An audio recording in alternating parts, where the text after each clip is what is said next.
c'est Alexandre et Sophia. Nous sommes étudiantes en école d'ingénieurs à l'ECPM de Strasbourg pour devenir chimistes. Comme la science nous passionne, nous allons vous partager nos connaissances sur des phénomènes du quotidien que vous connaissez déjà plus ou moins, mais peut-être parfois sans vous en rendre compte. Allez, c'est parti! Aujourd'hui, nous allons parler de l'acidité. Alors, qu'est-ce qu'un acide et une base? Partons de la définition d'un atome. Ce sont les éléments que tu peux retrouver dans le tableau périodique et qui peuvent se combiner pour former des molécules. Autrement dit, ce sont comme des petits Legos que tu assembles.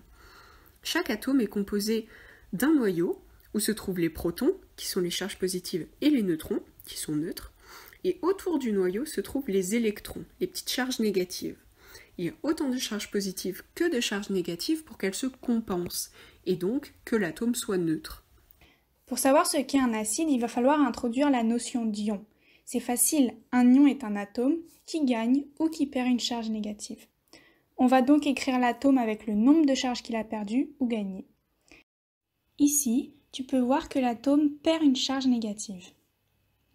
Si l'atome perd une charge négative, il sera noté +1. S'il en gagne une, il sera noté -1. Pour l'acidité, cela concerne l'élément hydrogène, que l'on note H. L'hydrogène possède un seul électron et un seul proton.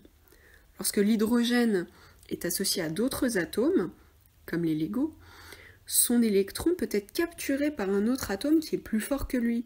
On obtient alors un ion hydrogène qui s'écrit H+. Un acide, que l'on note ici A, est donc une molécule qui libère des H+, lorsque tu la mets dans l'eau ou d'autres solutions.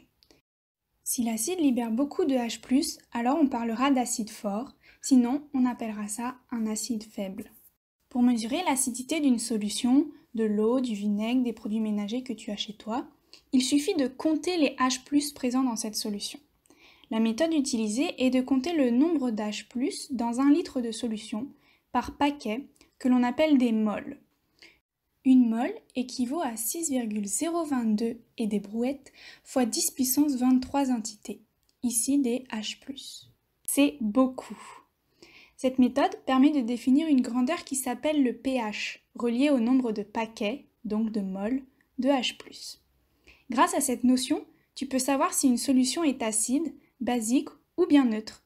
On y revient dans quelques secondes. Et alors, qu'est-ce qu'une base ? À l'opposé d'un acide qui libère les ions H+, une base va les attirer. À la maison, tu possèdes sûrement de l'eau de javel, du bicarbonate de soude, et tu connais le calcaire qui se dépose au fond de ta bouilloire. Eh bien, ce sont tous des bases. Lorsque l'on met une base en contact avec un acide, ils vont réagir ensemble. On appelle ça une réaction acido-basique. Sur l'échelle de pH, qui va de 0 à 14 dans l'eau, lorsque le pH est faible, tu as affaire à un acide, donc entre 0 et 7. Et lorsqu'il est élevé, au contraire, tu as affaire à une base pour un pH entre 7 et 14. Puis entre les deux, tu as les solutions neutres, comme l'eau par exemple qui a pH 7. Ton corps étant composé majoritairement d'eau, tu peux sans problème plonger ton doigt dans une solution neutre.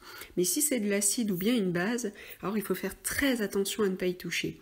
Ces solutions attaquent tes doigts et autrement dit, ton doigt réagit exactement comme un composé chimique. Voilà quelques exemples.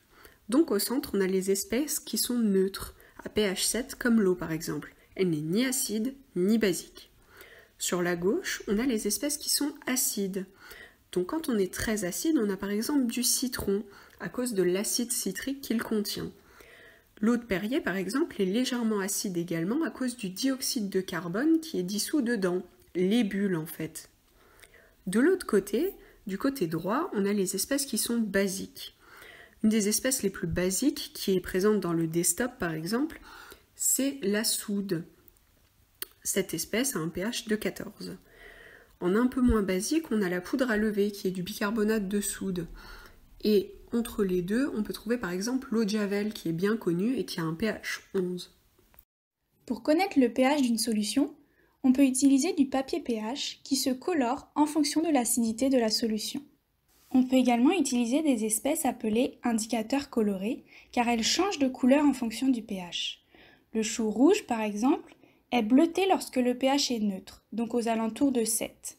Quand il est acidifié, avec du vinaigre par exemple, il devient violet, voire presque rose. Si on ajoute au contraire de l'eau de javel, qui est basique, Il va devenir vert, puis jaune si on en rajoute beaucoup. On peut donc connaître le pH en fonction de la couleur que l'on observe. Et voilà, tu en sais maintenant un peu plus sur ce qu'est l'acidité. Alors, passons à l'expérience.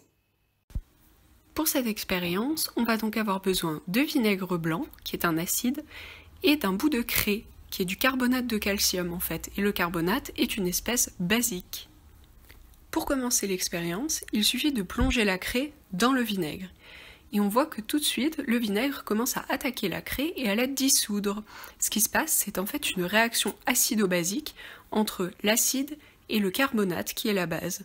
Le dégagement gazeux qu'on observe, c'est en fait du dioxyde de carbone, le fameux CO2, qui est formé par le carbonate qui est protoné, qui a donc arraché un proton à l'acide. Et voilà, c'est tout pour aujourd'hui. On se retrouve bientôt pour comprendre un nouveau phénomène.